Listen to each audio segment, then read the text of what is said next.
તો મહેસાણામાં સગીરા પર દુષ્કર્મના કેસમાં સમગ્ર મામલામાં પોલીસે સઘન કાર્યવાહી કરી આરોપીઓને ઝડપી પાડ્યા છે।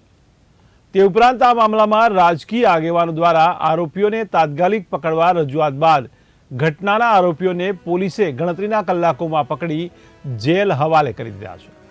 ત્યારે મહેસાણા નજીકના એક ગામમાં રહેતી 16 વર્ષની સગીરા સાથે ગેસ્ટ હાઉસમાં લઈ જઈ દુષ્કર્મ આચર્યો હતો, જે ઘટનાના મુખ્ય આરોપી સહિત 4 આરોપીઓની ધરપકડ કરી જેલ હવાલે કર્યા છે। સાથે જ સગીરાને ગેસ્ટ હાઉસમાં પ્રવેશ આપનાર ગેસ્ટ હાઉસ સંચાલક વિરુદ્ધ પણ ગુનો દાખલ થયો છે। ત્યારે હાલ ગેસ્ટ હાઉસ સંચાલક ફરાર થયો હોવાથી પોલીસે તેની શોધખોળ આદરી છે અને કાયદેસરની કાર્યવાહી હાથ ધરી છે।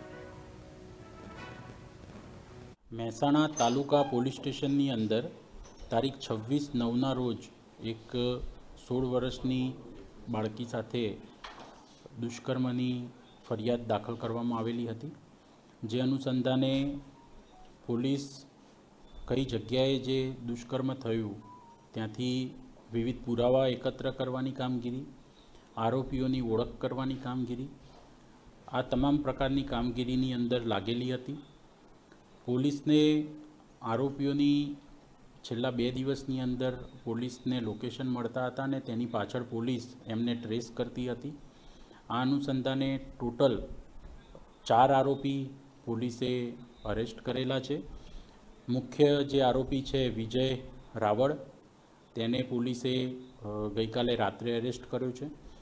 એ સિવાય તેના સાથી આરોપીની અંદર રાહુલ રાવળ, ચિંટુ ઠાકોર અને કુલદીપસિંહ વાઘેલા નામના જે આરોપી છે તેમની પોલીસે અટક કરેલી છે। આ સિવાય જે જગ્યાએ આ દુષ્કર્મ થયું તે ગેસ્ટ હાઉસના સંચાલક સંજય સથવારા, જેઓ હજુ વોન્ટેડ છે, પોલીસની ટીમો તેમને ટ્રેસ કરી રહેલી છે। સત્વરે તેમની પણ ધરપકડ કરવામાં આવશે। આ સમગ્ર બાબતે પોલીસે 2 દિવસની અંદર પોલીસને ફરિયાદી પક્ષે અન્ય રજૂઆતો પણ મળેલી હતી કે કોઈ સમાધાન માટે થઈ અને તેમને પ્રેશર કરી રહેલ છે। તો આજે ફોન નંબર ઉપરથી તેઓને ફોન આવેલા હતા, તેઓ વિરુદ્ધ પણ પોલીસ દ્વારા ગઈકાલે ગુના દાખલ કરવામાં આવેલા છે અને તે અનુસંધાને પણ અત્યારે કામગીરી ચાલી રહેલી છે।